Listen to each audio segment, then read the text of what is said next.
Baik, bismillahirrahmanirrahim. Assalamualaikum warahmatullahi wabarakatuh. Ketemu dengan saya Pranat Fauzan ya. Nah, di sini saya akan melanjutkan materi yang sudah dijelaskan oleh saudari Luki atau perawat Luki. Nah, untuk materi yang akan kita bahas kali ini yaitu tentang cara pemakaian walker atau pemakaian walker. Nah, untuk yang pertama, apakah ada yang sudah tahu apa itu walker? Gimana? Belum tahu? Nah, baik, di sini saya akan menjelaskan terlebih dahulu apa itu walker. Walker adalah suatu alat bantu berjalan yang terbuat dari pipa logam, biasanya terbuat dari aluminium. Nah, walker juga dilengkapi dengan 4 penyangga dan 4 kaki yang kokoh. Nah, kemudian walker merupakan suatu alat yang ringan, mudah dipindahkan, dan tingginya itu setinggi pinggang. Alat bantu ini menopang dan memberikan rasa aman pada pasien. Jadi itu pengertian dari walker ya. Nah, untuk selanjutnya yaitu fungsi dari walker itu sendiri. Yang pertama, walker dapat menopang dan memberikan rasa aman pada pasien. Untuk yang kedua, membantu mempercepat pengambilan kebugaran pada pasien itu sendiri. Nah, kemudian untuk yang terakhir yaitu menjaga pasien saat melakukan latihan berjalan. Nah, itu pengertian dari fungsi walker ya. Nah, untuk tujuan dari penggunaan walker itu sendiri, yang pertama yaitu membantu mempertahankan keseimbangan dari pasien, di mana keseimbangan itu sangat dibutuhkan untuk mobilitas pasien atau cara berjalan untuk pasien. Nah, untuk yang kedua yaitu mengurangi dampak imobilitas dari pasien itu sendiri. Dengan penggunaan walker dapat mengurangi dampak imobilitas ya. Nah, selanjutnya untuk indikasi penggunaan walker. Indikasi penggunaan walker yang pertama itu pada pasien tirah baring yang lama. Nah, untuk yang kedua, untuk pasien yang masih lemah atau dalam kondisi fisik yang belum memungkinkan untuk berjalan dengan semestinya. Jadi harus dibantu dengan penggunaan walker. Nah, untuk yang terakhir yaitu pasien yang terdapat fraktur pada kaki. Nah, itu untuk indikasi penggunaan walker. Nah, untuk hal-hal yang perlu diperhatikan dalam penggunaan walker, yang pertama yaitu pasien harus menggunakan sepatu yang rata dan tidak licin saat waktu latihan penggunaan walker. Untuk yang kedua, kekuatan otot tangan dan kaki itu harus kuat, dikarenakan saat penggunaan walker tersebut tangan dan kaki, tangan kan sebagai pegangan kepada walker, nah kaki sebagai penyangganya, jadi seperti itu.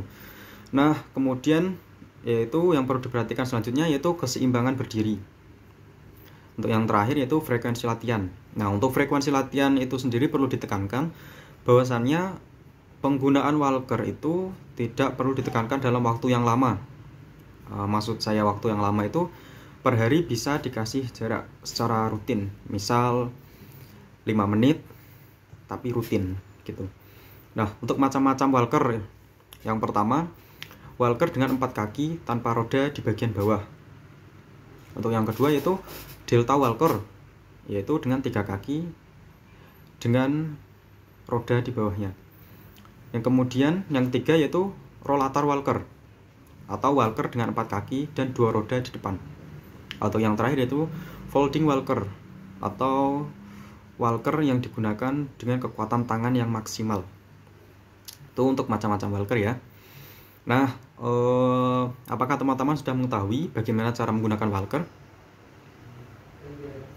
Baik, di sini saya akan menjelaskan bagaimana cara menggunakan walker. Untuk yang pertama, klien menggunakan sepatu yang rata dan tidak licin. Itu sudah ditekankan tadi pada hal yang perlu diperhatikan saat penggunaan walker ya. Nah, untuk yang kedua, angkat dan letakkan walker senyaman mungkin di depan pasien. Dengan keempat penyangga walker harus berada di lantai atau sejajar.